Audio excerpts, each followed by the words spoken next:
और आप सभी को। आइए हम आराधना में जाएंगे, उस प्रभु को आदर महिमा देंगे, उस प्रभु के नाम को ऊंचा उठाएंगे, उसका स्वागत करेंगे। पवित्र आत्मा आपका स्वागत है। हमारी सहायता करिए ताकि हम यीशु की उपस्थिति में जा सकें, पिता के पास उस पवित्र स्थान में जा सकें। हम आपको सिर्फ देख सके प्रभु, और किसी को नहीं। इस दुनिया में बहुत प्रॉब्लम्स हैं हमारी लाइफ में, बट हम सिर्फ आपको देखने में पाए तो ऐसे प्रार्थना करते हैं। सिर्फ आपसे भरने पाए, जब हम अपनी प्रॉब्लम्स को देखें, हम आपकी आंखों से देखें प्रभु, ना कि हमारी अर्थली आंखों से, ना कि हमारी फिजिकल आंखों से, बल्कि आपकी आंखों से देखें।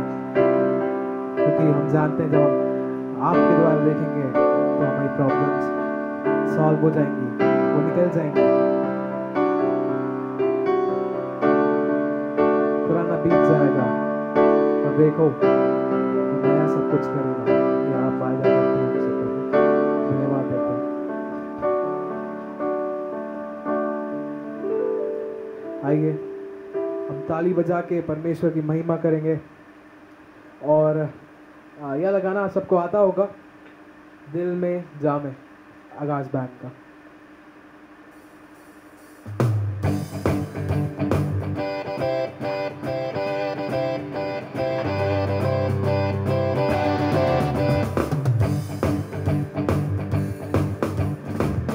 दिल में से बस गए, जिंदगी भर के लिए राजा बन गए, जीवन में ऐसा काम कर गए, आप मेरे श्राप मेरे चलते बन गए।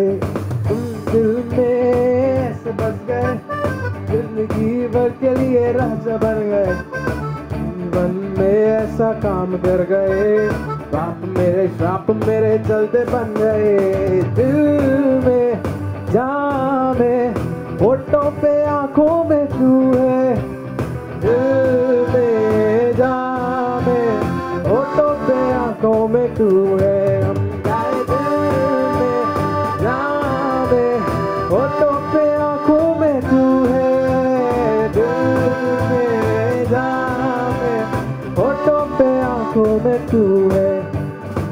डर के मैं तो जी रहा था, डर से मुझको यीशु ने खींच निकाला, जंजीरों में जो जकड़ा हुआ था, तोड़कर उनको आजाद है किया। डर के मैं जो जी रहा था, डर से मुझको यीशु ने खींच निकाला, जंजीरों में जो जकड़ा हुआ था, तोड़कर उनको आजाद है किया।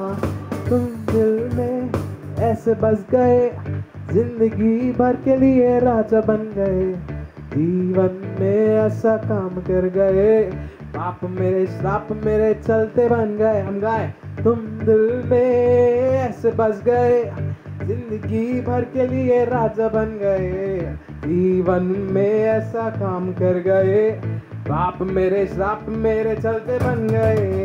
दिल में जामे, होठों पे आंखों में तू है, दिल में जा, होठों पे आंखों में तू है।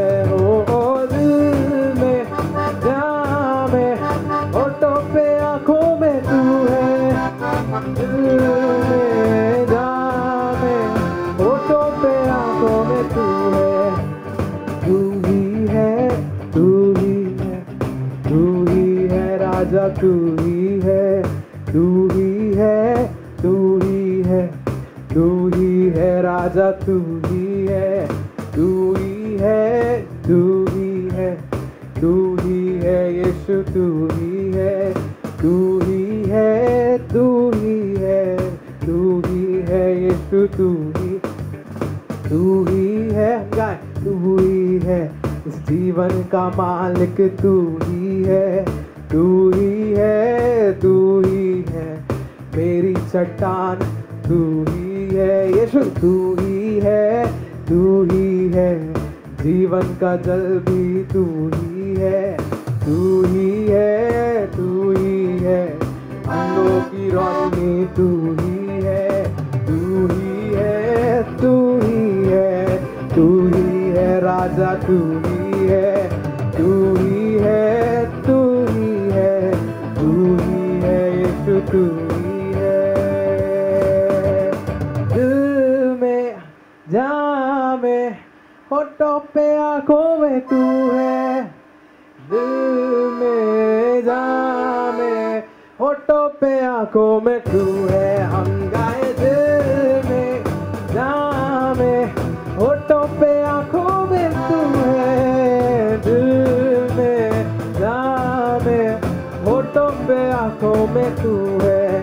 ओ दिल में, जहाँ में, होठों पे आंखों में तू है, दिल में, जहाँ में, होठों पे आंखों में तू है, दिल में, जहाँ में, होठों पे आंखों में तू है, दिल में, जहाँ में, होठों पे आंखों में तू है, दिल में, जहाँ में, होठों पे आंखों में तू है, दिल में, जहाँ में, होठों पे आंखों में तू है, दिल में, जहाँ में, होठों पे आंखों में तू है, दिल में, जहाँ में, होठों पे आंखों में तू है।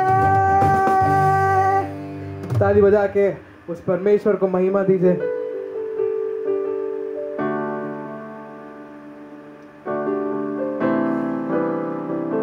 इस परमेश्वर की आराधना करिए।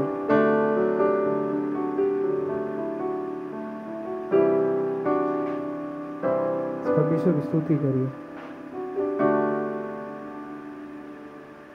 इस परमेश्वर की महिमा, क्योंकि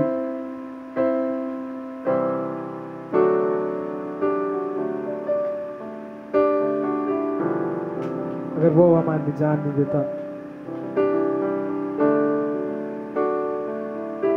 तो हम शायद सच्चाई को नहीं जान पाते, शायद वो सच्चाई इजराइल में ही रह जाती।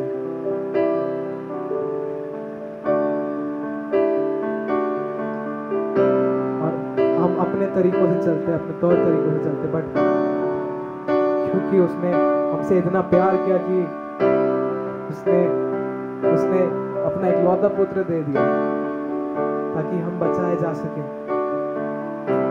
ताकि हम अनंत जीवन पाए। उस परमेश्वर की दिल से आराधना करिए, क्योंकि उसके अनुग्रह ने ही आपको अभी तक जहां तक लेके आया है।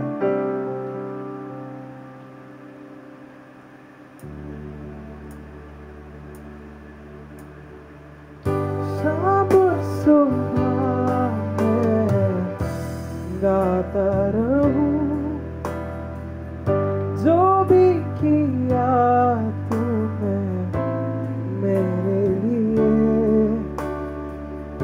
घोर अंधकार से मैं गुजरूं भी तो चरवाहा है तू, क्यों डरूं मैं, पीछे न हटूंगा कभी मैं, तू जो चाहेगा करूंगा मैं, दिल की गहराई से, मन की सच्चाई से, यीशु तुझे चाहूं हरदम, यीशु तुझे प्यार करूं हर पल। धन्यवाद देते हैं प्रभु इस समय के लिए, धन्यवाद देते हैं आपकी उपस्थिति हमारे बीच में आई, और आगे जब आपके दास के द्वारा वचन सुन के हमसे बातचीत करिए प्रभु, और हो सके कि जो चीज़ें हैं जो हमें ग्रास्प करनी है आपके वचन से, वो हम ग्रास्प कर सकें, आपके वचन आगे बढ़ सकें।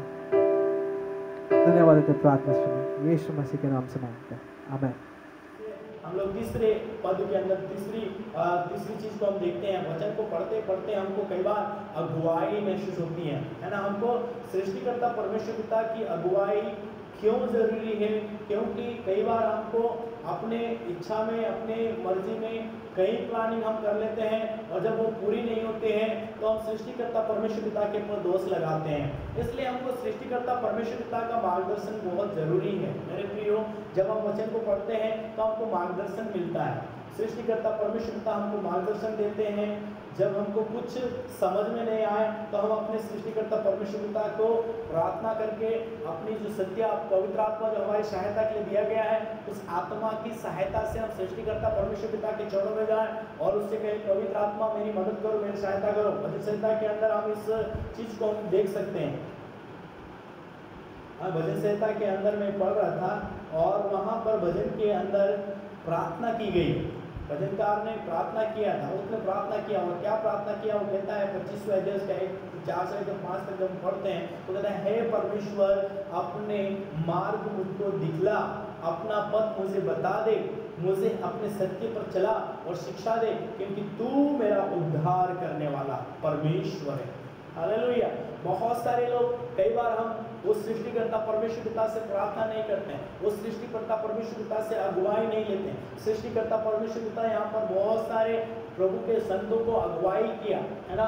मूसा को उन्होंने अगुवाई किया, उसके बाद हम लोग देखते हैं मूसा के बाद में योशू को अगुवाई किया और उससे पहले हम लोग देखें तो वहाँ पर नूह को अगुवाई दिया, नूह को अगुवाई किया, नूह ने उसकी अगुवाई का पालन किया।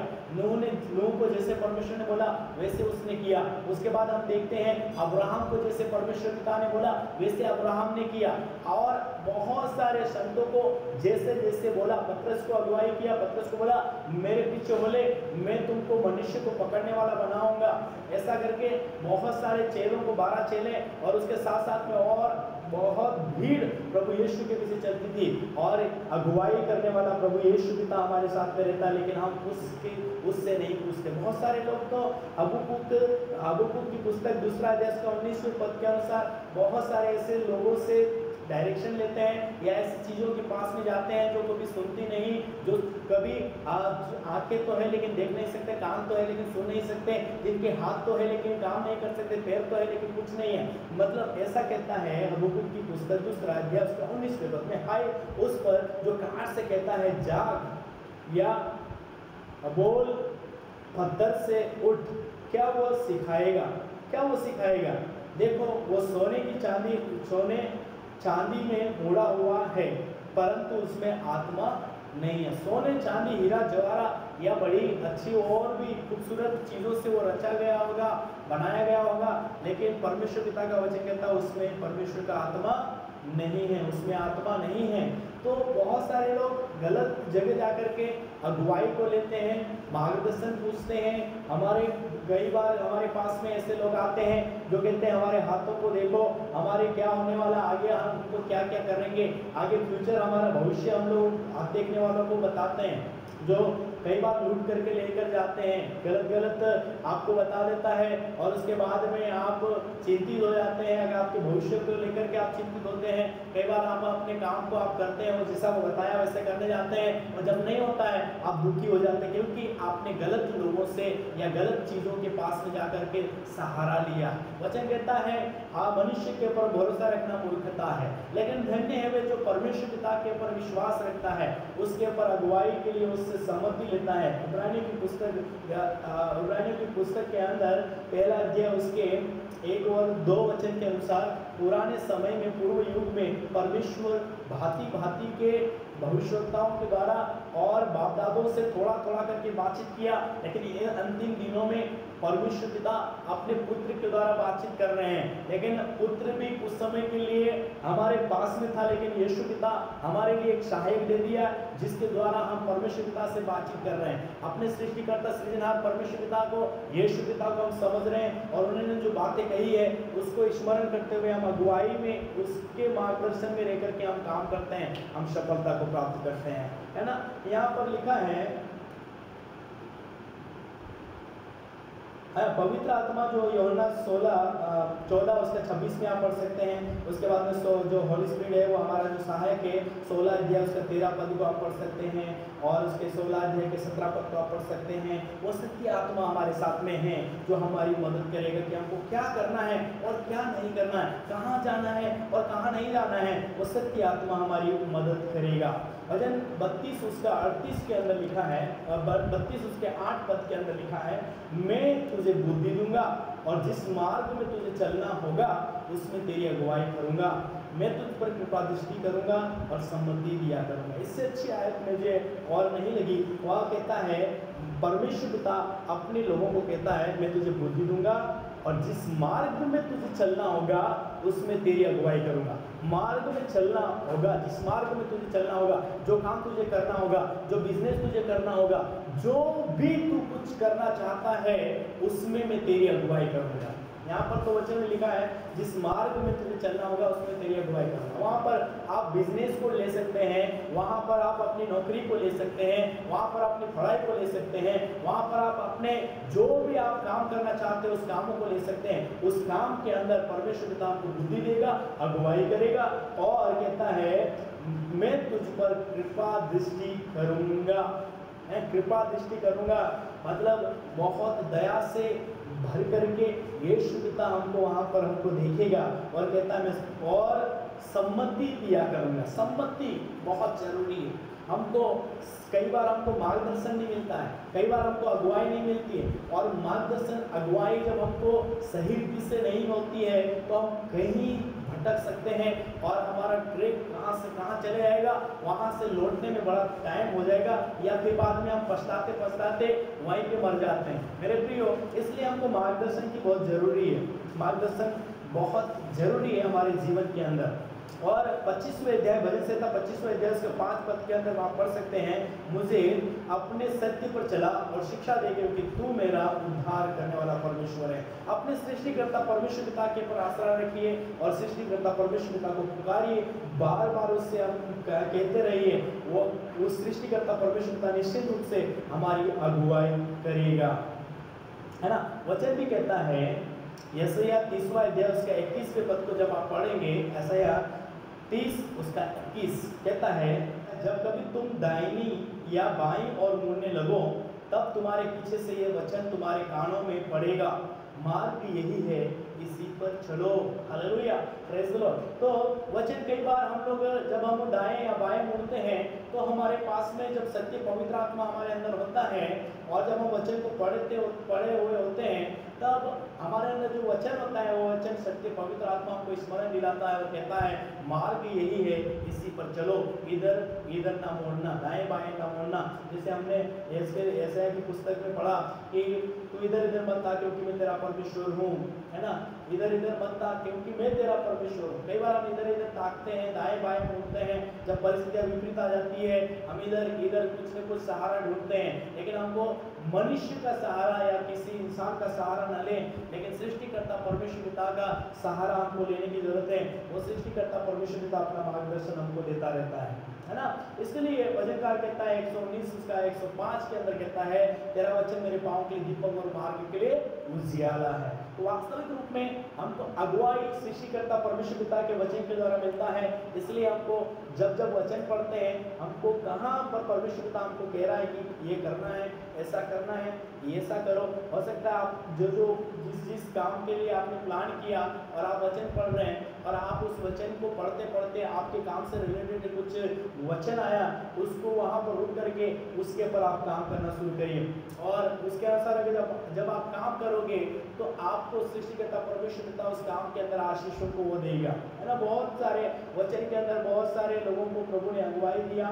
मैंने कुछ नामों को आपके सामने में लेकर के आ रहा हूँ, लेकिन ऐसे हजारों हैं जो उत्पत्ति से लेकर के प्रकाशित वाक्य तक कई संत लोग हैं जिनके नाम यहाँ पर लिखे गए हैं और कई ऐसे और भी होंगे जिनके नाम नहीं लिखे गए। लेकिन मेरे प्रियो, इन लोगों की परमेश्वर पिता ने अगुवाई किया। नूह की अगुवाई किया, अब्राहम की अगुवाई किया, इसहाक की अगुवाई किया, याकूब की अगुवाई किया, मूसा की अगुवाई किया और यूसुफ की अगुवाई किया, यूसुफ की अगुवाई किया, बिलाम जो प्रभु के दास है उसकी अगुवाई किया, कालेब की अगुवाई किया, गिदोन की अगुवाई किया, सिमसोन की अगुवाई किया। ऐसे दाऊद के बारे में आप पढ़ सकते हैं, है ना, यहोशापात के बारे में आप पढ़ सकते हैं। ऐसे कई प्रभु के संतों का प्रभु ने अगुवाई किया है और आज वो परमेश्वर पिता हमारी भी अगुवाई करना चाहता है। हमारा भी मार्गदर्शन हमको भी जरूरत है। आज हर एक काम करने के लिए आप किसी न किसी व्यक्ति से आप पूछते जरूर है। आप अपने सृष्टिकर्ता परमेश्वर पिता के वचन को पढ़िए, ढूंढिए, आपको क्या करना है पूछिए, प्रभु यीशु पिता आपसे जरूर बातचीत करेंगे। हालेलुया। चौथी चीज हम देखते हैं, कई बार मैंने आपको पहले ही बताया कि जब आज्ञा है और आज्ञा का पालन नहीं करते तो उसकी चेतावनी हमको मिलती है। अगर तुम ऐसा नहीं करोगे तो तुमको ऐसा ऐसा तुम्हारे साथ में होगा। वचन के अंदर लिखा है ना, वचन के अंदर लिखा, तुम आज्ञा का उल्लंघन करोगे तो तुम्हारा नगर के अंदर तुम दोषी ठहरोगे। ऐसे व्यवस्था विवरण की पुस्तक के अंदर आप पढ़ सकते हैं। व्यवस्था विवरण की पुस्तक 28वें अध्याय उसके 15 पद से लेकर के आप 68 पद तक 68 पद तक पढ़ोगे तो वहाँ पर लिखा है कि अगर तुम आज्ञा का उल्लंघन करते हैं, कहता है, परंतु यदि तो अपने परमेश्वर पिता की बात न सुने और उसकी सारी आज्ञा और विधियों के पालने में जो मैं आज तुझे सुनाता चौकसी ना करेगा तो ये सब साथ तुझ पर आ पड़ेंगे, है ना। जो 1 से लेकर 14 पद तक हमने पढ़ा, ये लिखा है आशीष वचन, जिसको पढ़ने के द्वारा हमको लगता है कि वो कहता है कि जो उसकी आज्ञाओं को मानते हैं, वो कहता है धन्य हो तू नगर में, धन्य हो तू खेत में, धन्य हो तेरी संतान, धन्य हो तेरी भूमि की उपज और गाय भेड़ बकरियां आदि पशु के बच्चे, धन्य हो तेरी टोकरी, धन्य हो तेरी कटोती, धन्य हो तू भीतर आते समय, धन्य हो तू बाहर जाते समय। इसके विपरीत जब हम आज्ञा का उल्लंघन करते हैं तो परमेश्वर पिता हमको चेतावनी देते हैं, अगर तू आज्ञा का पालन नहीं करेगा तो तेरे साथ में ऐसा ऐसा होगा, है ना। पिता परमेश्वर पिता के वचन को जब हम पढ़ते हैं तब हमको वहाँ पर आज्ञा के विपरीत हमको चेतावनी मिलती है। और जब परमेश्वर पिता अपने बच्चों को, अपने लोगों को आज्ञा मानने के लिए बोलता है और तब वो कहता है यदि तुम मेरी आज्ञाओं को मानोगे तो उसके बदले में तुमको ये आशीष मिलेगी, उसके बदले में मैं तुम्हारी रक्षा करूँगा, लेकिन तुम मेरी आज्ञा से फिरोगे तो मैं भी तुम्हारी ओर से फिर जाऊँगा, है ना। तो आप पढ़ सकते हो उत्पत्ति में, उत्पत्ति के दूसरा अध्याय उसका 16 पद के अंदर प्रभु उनसे वायदा करते हैं कि तुम मेरी जो आज्ञा है ये है कि तुम उस पेड़ के फल को, जो भले और बुरे और ज्ञान का वृक्ष का है, उसका फल तुम कभी न खाना। लेकिन उन्होंने 7वें पद के अंदर हम देखते हैं, दूसरा अध्याय में 17 पद के अंदर पढ़ते हैं, तो वो लोग फल को खा करके उस सृष्टिकर्ता परमेश्वर पिता से दूर हो जाते हैं।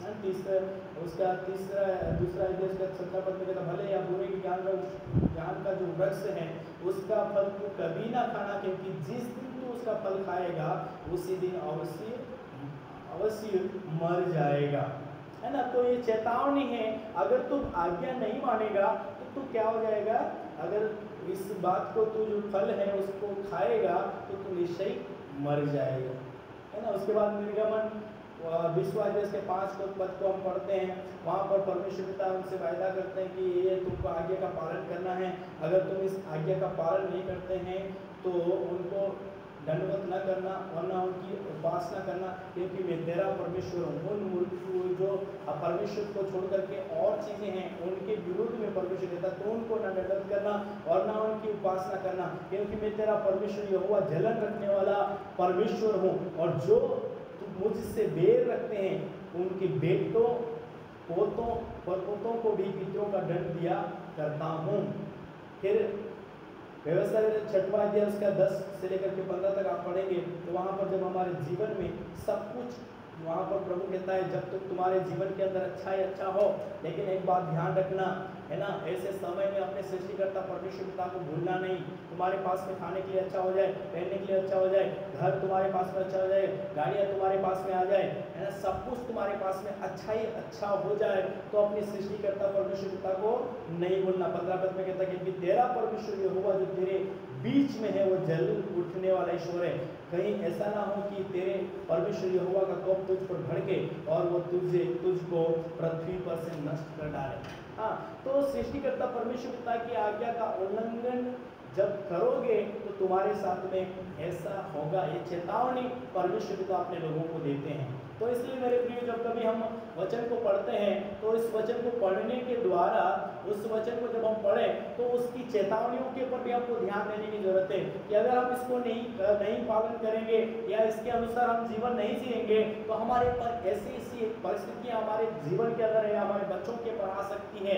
हम उनसे परमेश्वर पिता दूर हो जाएगा, हमको परमेश्वर पिता दंड देगा, हमारे बच्चों को दंड देगा, हमारे पितरों को दंड मिलेगा, हमारे पुत्रों को दंड मिलेगा। इस प्रकार से आप जब पवित्र आत्मा के जो प्रेरणा के द्वारा जो वचन को पढ़ोगे तो आपके अंदर डर, परमेश्वर पिता का डर आपके अंदर होगा और आप सृष्टिकर्ता परमेश्वर पिता की दुहाई देंगे, परमेश्वर पिता को महिमा देंगे, परमेश्वर पिता को तारीफ करेंगे और आप इसी गलती करने से आप बच जाएंगे। क्योंकि बहुत सारे लोगों ने परमेश्वर पिता की आज्ञा का उल्लंघन किया। जैसे पहले ही जो आदम और हवा को हम देखते हैं, उन्होंने परमेश्वर पिता की जो चेतावनी थी, परमेश्वर पिता ने जो आज्ञा दी थी, चेतावनी दिया था, उनका उन्होंने ध्यान नहीं रखा और उन्होंने फल खाया और परमेश्वर पिता की महिमा से दूर हो गए, पवित्रता से दूर हो गए, सब कुछ खो दिया, अधिकार को खो दिया, अपना आशीषों को, जो आत्मिक आशीषें थी, भौतिक आशीषें थी, सब कुछ खो दिया। इतना नहीं, अदन की वाटिका के अंदर जहां पर उनको रखा गया था वहां से निकाल दिया गया। उसके बाद में श्रापित वो हो गए, पति पत्नी दोनों, आदम और हवा श्रापित हो गए। श्राप जो साप था वो श्रापित हो गया, उनके साथ साथ में आदम के साथ साथ में भूमि श्रापित हो गई। तो 4 चीजें वहां पर हम श्रापित होते हुए देखते हैं और ये जाता है जब तक यीशु मसीह नहीं आते, यीशु मसीह मारा नहीं जाते हैं, तब तक ये सब कुछ श्रापित होते हैं। लेकिन यीशु मसीह अपने श्रापों को लेकर के, हमारे श्रापों को लेकर के स्वयं चढ़ गया। ऐसा है कि पुस्तक 53 अध्याय के अंदर हम देखते हैं हमारे अपराधों के खातिर उसको क्रूस के ऊपर चढ़ा दिया, हमारे ही खातिर वो कंगाल बन गया। और ऐसे कई बार आप यीशु मसीह को जो देखते हैं उसके क्रूस के ऊपर चढ़ाए जाने का कारण यही था मेरे प्रियो कि हम सब ने, जो आदम ने पाप किया उसके चलते हम सब पाप से भर गया था, हमारा जीवन पाप से भर गया, हमारे अंदर कोई भी अच्छाई नहीं थी। लेकिन सृष्टिकर्ता प्रभु ने हमारे लिए दाम चुका दिया है। इसलिए अब हमको हमको जो प्रभु यीशु पिता ने, परमेश्वर पिता ने जो कुछ करने के लिए बोला है और उसकी जो चेतावनी है, अगर नहीं करते हैं तो उसके साथ में क्या होगा, उन चीज़ों को हमको बहुत ध्यान देने की जरूरत है ना। छोटी छोटी चीज़ों को हमको ध्यान देने की जरूरत है।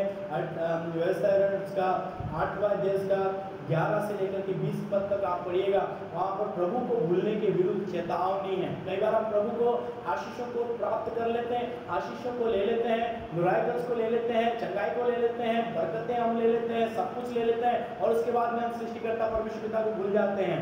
लेकिन क्या मैं आपको बार बार इस चीज़ को मैं आपको याद दिला रहा हूँ कि परमेश्वर जल उठने वाला परमेश्वर है। वह आपसे नहीं, आपके बेटों से, आपके पोतों से, परपोतों से वो बदला लेने वाला परमेश्वर है। ये मैं नहीं कह रहा, लेकिन परमेश्वर का वचन है।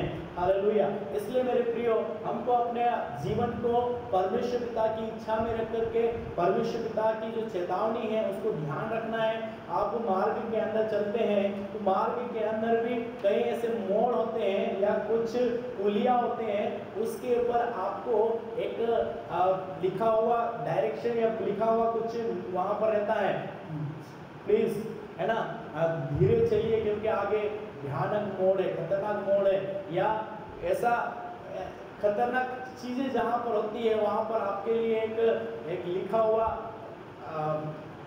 हुआ कुछ आपके पास में डायरेक्शन होता है कि आपको उसको पढ़ते हैं और आप अपने आप में कंट्रोल कर लेते हैं, ब्रेक लगा लेते हैं, या जैसे आपकी जो स्पीड होती है उस स्पीड को आप धीरे कर लेते हैं। क्यों कर लेते हैं? क्योंकि आपको पता है कि आगे खतरनाक क्या है, मोड़ है। जैसे ही ऐसे ही प्रभु का वचन है।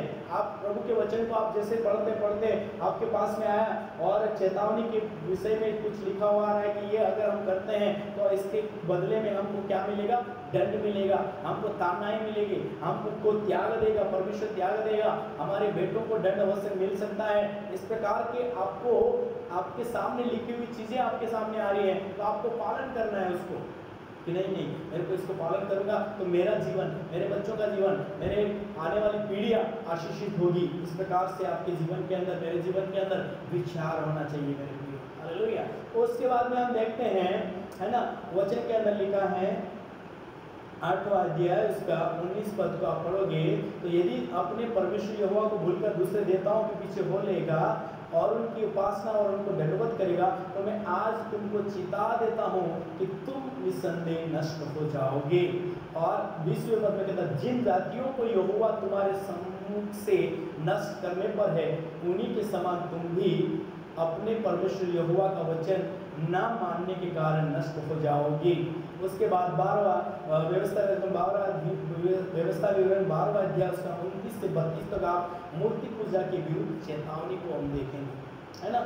13 अध्याय उसका 1 से लेकर 18 तक उसी चीज मूर्ति पूजा के विरुद्ध चेतावनी है। उसके बाद 28वें अध्याय उसका 15 से लेकर के 68 आज्ञा उल्लंघन का जो दुष्परिणाम है उसको आप नोट करिए, उसको पढ़िए। उसके बाद हम उधर जाते हैं प्रकाशित वाक्य के अंदर जो 7 कलीसिया है उसमें जो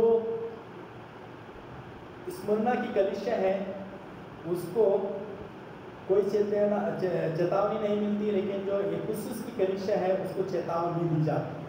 चेतावनी क्या होती है कि ये सब कुछ उस कलीसिया के अंदर अच्छाई हैं लेकिन कुछ चीज़ें वहाँ पर अच्छी नहीं हैं। वो कहता है 2 अध्याय उसका 4 पद में कहता है मैं पर मुझे तेरे विरुद्ध ये कहना है कि तूने अपना पहला सा प्रेम छोड़ दिया है।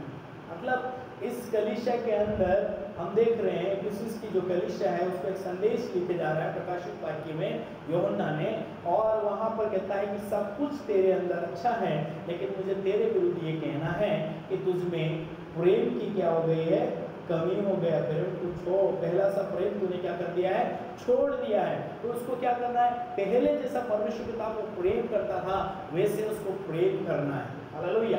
सो पहले आप अपने जीवन के अंदर जो शादीशुदा है इस चीज़ को अनुभव कर सकते हैं। जब कभी नए नए होते हैं शादीशुदा जो ब्याह करके शादी करके जब आते हैं तो पति पत्नी का बीच का जो रिश्ता होता है बहुत अच्छा होता है, प्रेम ज़्यादा होता है। लेकिन 1 साल 2 साल 3 साल 4 साल 5 साल और जैसे जैसे ज़्यादा हो जाता है तो ये प्रेम धीरे धीरे कम हो जाता है। लेकिन वचन के अंदर लिखा है कि ऐसा प्रेम परमेश्वर पिता को पसंद नहीं है। वो कहता पहला सा प्रेम का जो शादी करके तो आया था और दुल्हन को लेकर के आया था और उसके साथ में खाना खाता था, उसके साथ उसका रास्ता देखा कर बहनें भी, और जो दुल्हन होती है वो भी अपने पति का रास्ता देखती होती है। और इस प्रकार से वो एक दूसरों के बगैर वो कुछ भी काम नहीं करते हैं, एक दूसरों का रास्ता कर देखते हैं, एक दूसरों को वेट करते हैं। वैसे ही मेरे प्रिय यहाँ पर इस कलीसिया से बोला कि तो अपना पहला सा प्रेम क्या कर दिया है, छोड़ दिया है, उसके जैसा तू प्रेम कर, है ना। 5वें चौथा पद और 5वें पद को आप पढ़ोगे तो 5वें पद में कहता है इसलिए स्मरण कर कि तू कहाँ से गिरा है, मन फिरा और पहले के समान काम कर। यदि तू मन न फिराएगा तो मैं तेरे पास आकर तेरी दीवट को उसके स्थान से हटा दूंगा। एक वार्निंग है, ये एक चेतावनी है। इफिसुस की कलीसिया के लिए क्या है, चेतावनी है। और ये अगर परमेश्वर पिता के पास में नहीं फिरेगा, प्रभु के पास में नहीं आएगा, पश्चाताप नहीं करेगा, पहला सा प्यार नहीं करेगा तो प्रभु कहता तेरे दीवट को मैं क्या करूंगा, हटाने पर हूँ। और उसके बाद में हम लोग स्मुरना की कलीसिया को देखते हैं। स्मुरना की कलीसिया को कोई चेतावनी नहीं मिली क्योंकि उसको बोलता है कि तुझे दुख झेलना होगा, तुझे आगे जो आ रहे हैं संकट है, क्लेश है, उसको सहना होगा। उसको भी इस प्रकार से बोले जा रहे हैं। लेकिन पिरगमुन की जो कलीसिया है उसको 16 वचन के अंदर दूसरा अध्याय प्रकाशित के दूसरे अध्याय का 16 वचन के अंदर उसको कहता है कि अतः मन फिरा नहीं तो मैं तेरे तेरे पास शीघ्र ही आकर अपने मुंह की तलवार से उसके साथ लड़ूंगा। इस पिरगमुस की कलीसिया के अंदर क्या दोष पाया गया है? वही कहता है, पर मुझे तेरे विरुद्ध कुछ बातें कहनी है, क्योंकि मैं तेरे यहाँ कुछ ऐसे हैं जो बिलाम की शिक्षा को मानते हैं, गलत शिक्षाओं को मानते हैं, और ऐसी शिक्षा से तू जब तक उनको दूर नहीं करेगा तो मैं खुद आऊँगा और अपनी तलवार से उनसे क्या करूँगा? लड़ूंगा। उनको भी चेतावनी मिली है। और उसके बाद में आप थुआतीरी की कलीसिया के बारे में आप पढ़ सकते हैं, प्रकाशिता के दूसरा अध्याय उसका 20 से लेकर के 23 पद तक आप पढ़ सकते हैं। उसके बाद सरदीस की कलीसिया को चेतावनी मिली गई है, वो तीसरा अध्याय उसका 1 से लेकर 3 पद को आप पढ़ सकते हैं। उसके बाद फिलदेल्फिया की कलीसिया को चेतावनी नहीं मिली, लेकिन अच्छा काम किया, लेकिन उनको बोला कि जो तुमको उद्धार मिला है उसको थामे रखना, पकड़े रहना, उसको छोड़ना नहीं, इस प्रकार को उनको बोला गया। और उसके बाद में लौदीकिया की कलीसिया को बोला है कि लौदीकिया, उसके अंदर बहुत सारी कमी है। लौदीकिया की कलीसिया के अंदर वो सोचती है कि मैं धनवान हूँ, मेरे पास में सब कुछ है, इस प्रकार का विचार उसके अंदर है। लेकिन तीसरा अध्याय उसका 18वां पद को हम जब पढ़ते हैं तो उनको कहता है कि तू अंधा है ना, इसीलिए मैं तुझे तू कहता है कि मैं धनी हूँ और धनवान हो गया हूँ और मुझे किसी वस्तु की घटी नहीं, और ये नहीं जानता कि तू अभागा और तुच्छ और कंगाल और अंधा और नंगा है। इसलिए मैं तुझे सम्मति देता हूँ कि आग में ताया हुआ सोना मुझसे मोल ले कि तू धनी हो जाए, और श्वेत वस्त्र ले कि पहनकर तुझे अपने नंगेपन की लज्जा ना हो, और अपनी आंखों में लगाने के लिए सुरमा ले कि देखने लगे। अरे ये चेतावनी उन कलीसियाओं को दिया गया है। और इस प्रकार से हमको निरंतर और भी ढूंढते रहना, हमारे विषय में हमको क्या प्रभु कहता है, हमारे अंदर क्या कमी है, वो चीज़ को हमको भी देखने की जरूरत है। क्या हम भी सृष्टिकर्ता परमेश्वर पिता से जैसे पहले प्यार करते थे, जैसे पहले हम घंटों प्रार्थना करते थे, जैसे पहले हम उपवास प्रार्थना करते थे, जैसे हम पहले वचन से बहुत प्यार करते थे, संगति करते थे, क्या अब भी हम वैसे ही प्रभु के साथ में समय व्यतीत कर रहे हैं? क्या वैसे ही हम वचन के साथ में समय व्यतीत कर रहे हैं? क्या वैसे ही हम उपवास प्रार्थना के साथ में जीवन जी रहे हैं? ऐसे ही हम लोग जो पहले सुसमाचार सुनाने के लिए कई जगह जाकर के हम सुसमाचार सुनाते थे, लेकिन क्या अब हम उनके समान, पहले के समान क्या हम सुसमाचार सुना रहे हैं? पांचवी चीज देखेंगे कि किस प्रकार से हम लोग जो वचन का अध्ययन करते हैं, बाइबल पढ़ते हैं, तो हमको ये 4 चीज़ें आपको मैंने बता चुका हूँ कि किस प्रकार से हम लोग जब वचन पढ़ते हैं तो हमको 5 चीज़ें हमको मिलती है। उसमें मैं लास्ट चीज़ बता रहा हूँ, पाप अंगीकार की आशीषें, है ना। पाप जहाँ जहाँ पर पाप आया है, हम लोग आत्मिक आशीषों को खो दिया है। और लेकिन पाप अंगीकार करके कैसे हम आशीषों को पा सकते हैं, वचन के अंदर लिखा हुए आए हैं। क्योंकि वचन के अंदर आप रोमियो की पुस्तक उसका 3रा अध्याय का 23वें पद को आप पढ़ोगे तो कहते हैं सब ने पाप किया और सब परमेश्वर पिता की महिमा से रहित हो गए। अब परमेश्वर पिता से रहित हो गए मतलब परमेश्वर पिता से दूर हो गए, और परमेश्वर पिता से दूर हो गए तो परमेश्वर पिता के पास में कैसे आएंगे, है ना। रोमियो 6:23 के अनुसार कहता है पाप की मजदूरी तो मृत्यु है, परंतु परमेश्वर पिता का वरदान हमारे प्रभु यीशु मसीह में क्या है, अनंत जीवन है। और इसके बाद में 5वें पद को हम पढ़ते हैं, 5वें अध्याय के 8 पद को पढ़ते हैं, रोमियो 5वां अध्याय उसके 8 पद को जब हम पढ़ते हैं तो कहते हैं कि परमेश्वर ने अपने प्रेम की भलाई इस रीति से प्रकट किया कि जब हम पापी ही थे तभी मसीह हमारे लिए क्या हो गया, मरने के लिए भेज दिया, मसीह हमारे लिए मर गया। इस प्रकार से हम लोग आत्मिक रीति से उन बातों को समझे कि आत्मा पाप जब पापी हम होते हैं तो रोमियो की पुस्तक के अंदर भी लिखा हुआ है कि पापमय जीवन जो जीता है उससे लज्जा होती है, और लज्जा के बाद में फिर बाद में वो मर जाता है, और लज्जा के बाद में मृत्यु है। इस प्रकार से वचन कहता है रोमियो की पुस्तक में पाप के जो गुलाम हैं, जो पाप में जीवन जीते हैं, शरीर में जो जीवन जीते हैं वो शरीर के अनुसार अपनी कटनी को काटेगा, लेकिन जो आत्मा के अनुसार जीवन जीता है वह आत्मा के अनुसार कटनी कटेगा। और इसलिए मेरे प्रिय पाप के ऊपर बहुत सारा बाइबल के अंदर बहुत सारी बातें लिखी गई हैं कि क्या पाप है। गलातियों की पुस्तक के अंदर आप पढ़ोगे 5वें अध्याय के अंदर तो पाप की एक लिस्ट है। कुलुस्सी की पत्री के अंदर आप पढ़ोगे पाप की एक लिस्ट रिश्ते हैं। उसके बाद कुरिन्थियों में बहुत सारी जगह पर आप पाप के बारे में पढ़ोगे कि क्या पाप है। वास्तविक रूप में अगर देखा जाए तो पाप क्या है? पाप यही है, आदम ने आज्ञा का उल्लंघन किया, वही एक पाप था, है ना। तो मेरे प्रियो, जब हम आज्ञा का पालन करेंगे, यीशु पिता के पर विश्वास करेंगे, रोमियो 10वां अध्याय उसका 9 और 10 पद के अनुसार उद्धार के लिए अपने सृष्टिकर्ता परमेश्वर पिता को मुंह से अंगीकार करना होगा कि यीशु मसीह मेरे लिए आया, मारा गया, गाड़ा गया और तीसरे दिन मृत्यु में से वापस जी उठा, आज यीशु जिंदा है, ऐसा करके अपने उद्धार के लिए अपने सृष्टिकर्ता प्रभु यीशु पिता के पर विश्वास करना है। तो पाप अंगीकार के द्वारा जो आशीष जो प्राप्त होती है, सबसे पहले अगर आपको आशीष मिलती है वो ये आशीष मिलती है कि जो हमारा रिश्ता होता है वो परमेश्वर पिता के साथ में जो टूट गया था, उस रिश्ते में हम जुड़ जाते हैं। हालेलुया। और एक पवित्र जीवन हमको मिल जाता है, अनंत जीवन हमको मिल जाता है, आत्मिक आशीष हमको मिल जाता है, आत्मिक अधिकार हमको मिल जाते हैं स्वर्ग के अंदर, और पिता के साथ में, यीशु पिता के साथ में स्वर्ग स्थानों में हमको बिठाया जाता है। हमको अपने पुत्र प्रभु यीशु पिता हमको भाई या बेटा करके हमको संबोधित करते हैं, पुकारते हैं, कहता है तू मेरा मित्र है, अब तुझे मैं दास नहीं कहूंगा, लेकिन तू मेरा क्या है? मित्र है। और मित्र जिस प्रकार से अपने मित्र से शेयर करता, सब बातें शेयर करता, वैसे मैं भी तुमसे सब बातें शेयर करता हूँ। हालेलुया। और पाप अंगीकार करने की जो आशीषें हैं वो स्वर्गीय पिता परमेश्वर पिता के साथ में हम मिल जाते हैं। और उसके बाद में होली स्पिरिट जो सत्य का आत्मा, पवित्र आत्मा, जब यीशु पिता हमारे पास में जो भेजता है, वो सत्य आत्मा हमारे अंदर रहने लग जाता है। और सत्य आत्मा हमारे अंदर रहता है, ये सबसे बड़ा धन है। हालेलुया। कोई धन दौलत रुपए पैसे हमारे पास में रहे ना रहे, लेकिन सत्य आत्मा अगर हमारे अंदर है, सबसे बड़ा खजाना आपने पा लिया है। ये सत्य आत्मा आपको मरते दम तक आपकी अगुवाई करेगा, मदद करेगा, सहायता करेगा, और यीशु पिता के आगमन तक आपको वो सुरक्षित रखेगा।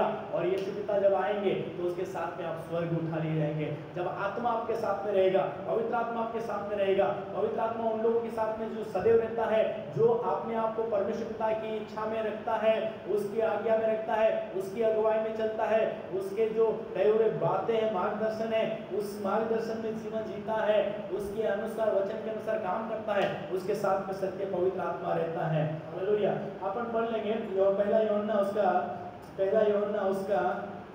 पहला अध्याय उसका 9 और 10, है ना। बहुत सारे लोग अपने अपने पापों को मानते नहीं हैं, और नहीं मानने के कारण से उनके पाप, उनका धर्म वैसे की वैसे बना रहता है। वचन के अंदर लिखा है, जो अपने पाप को छुपाए रखता है उसका काम सफल नहीं होता है, उसके काम कभी सफल नहीं होता है, उनके कार्य के अंदर बाधाएं होती हैं, रुकावटें होती हैं, क्योंकि उनका चरित्र, उनका मन परमेश्वर पिता को भाने वाला नहीं है ना। पहला यूहन्ना पहला अध्याय उसका 9 कहता है, यदि हम अपने पापों को मान ले तो वो हमारे पापों को क्षमा करने और हमें सब अधर्म से शुद्ध करने में विश्वास योग्य और धर्मी है।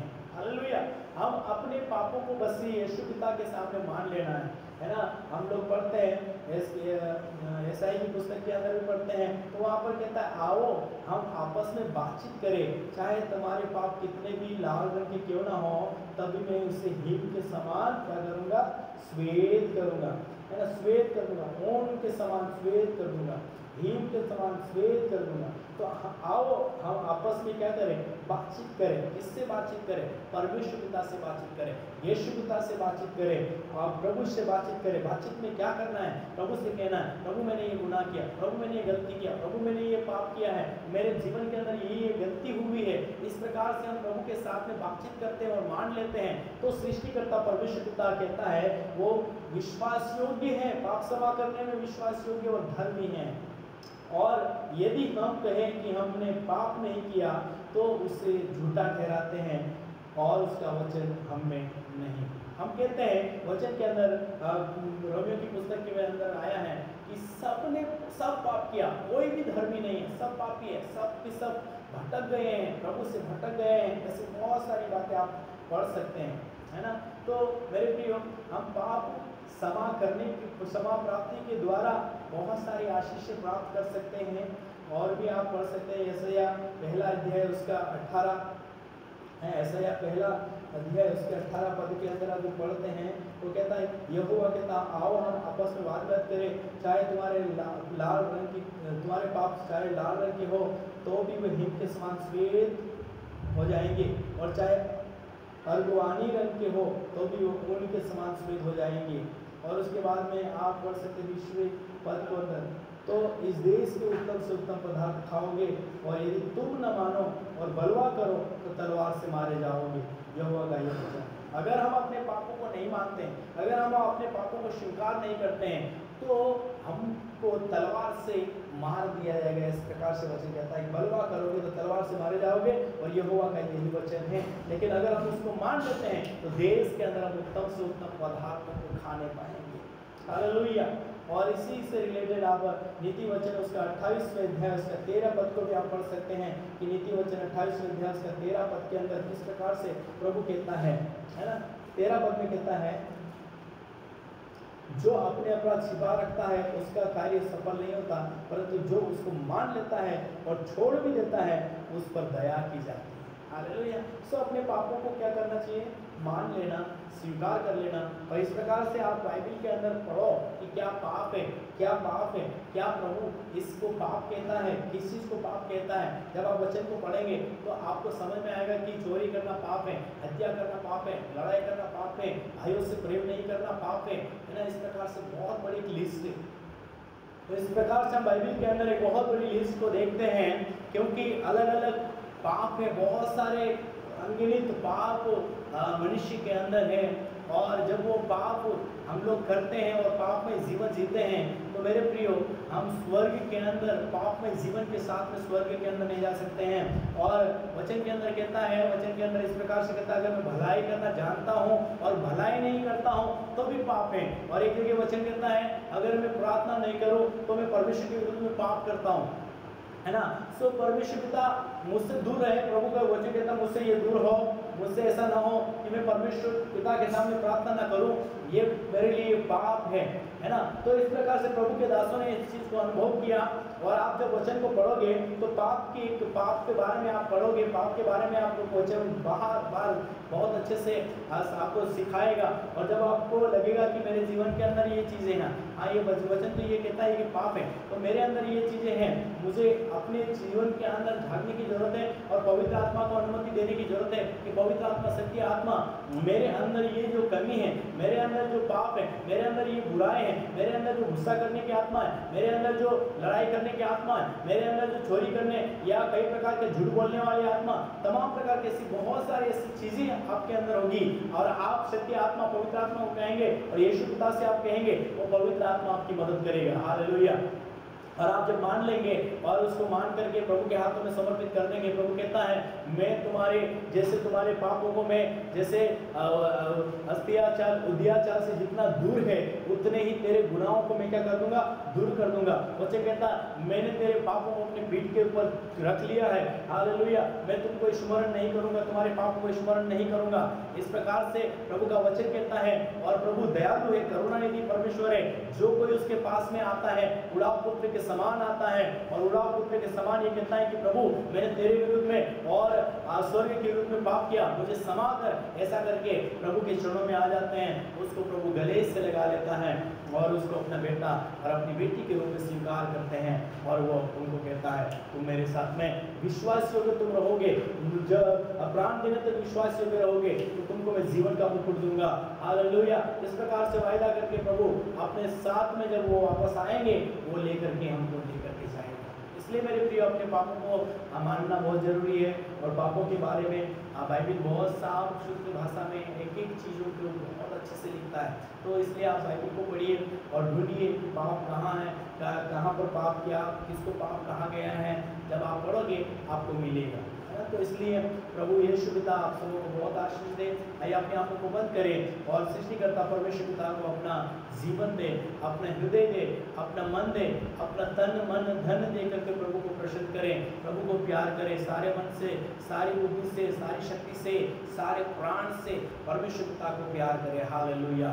और अपने समान अपने पड़ोसियों को प्यार करें। हालेलुया। प्रभु यीशु के नाम धन्यवाद देते खुदावन प्रत्येक भाई बहनों के जीवन के अंदर आपकी आत्मा पिता परमेश्वर खुदावन को मदद करने पाए, क्या गलत है क्या सही है, और सब आज्ञाओं को पिता परमेश्वर, अगुवाई को खुदावन पिता परमेश्वर, प्रतिज्ञाओं को खुदावन जहां उनको जरूरत होती है सब चीजें पिता परमेश्वर अपने जीवन के अंदर पिता परमेश्वर जैसे जैसे उनको जरूरत है पिता परमेश्वर, जहां आज्ञा मानने की जरूरत है वहां आज्ञा मानने के लिए मदद करिए, जहां अगुवाई और खुदावन अगुवाई की जरूरत है वहां अगुवाई को पिताजी आपके द्वारा पाने पाए सब प्रार्थना करते प्रभु जी। जहां पर आपके द्वारा मार्गदर्शन उनको चाहिए पिताजी, अपने खुदावन सृष्टिकर्ता परमेश्वर पिता को ये पुकारने पाए, और इस प्रकार से प्रभु जी हर एक चीजों में खुदावन ये पिता परमेश्वर ग्रोथ करते जाए, आत्मा में बढ़ते जाए, प्रार्थना में बढ़ते जाए, वचन में बढ़ते जाए, और खुदावन निरंतर पिता परमेश्वर तेरे भय और डर में निरंतर आपके लोग बने रहे। सब प्रार्थना करता पवित्र परमेश्वर पिता, अंधकार की तमाम शक्तियों को, युक्तियों को, प्लानिंग को, दुष्टिशाली गढ़ों को यीशु के नाम से हम खंडित करते पवित्र परमेश्वर पिता। एक नया मन, एक नई सामर्थ, एक नई आत्मा प्रभु प्रत्येक के हृदय के अंदर डाल दो प्रभु परमेश्वर पिता। पत्थर का हृदय निकाल करके मांस के हृदय को भर दो प्रभु, ताकि ये आपके नियमों को, आपकी आज्ञाओं को अपने जीवन के अंदर पालन कर सके और आपको प्रसन्न कर सके। हम प्रार्थना करते हैं प्रभु जी, धन्यवाद आपने प्रार्थना सुनी, प्रार्थना यीशु के नाम से मांगते हैं, आमीन। God bless you. Prabhu Ashish they.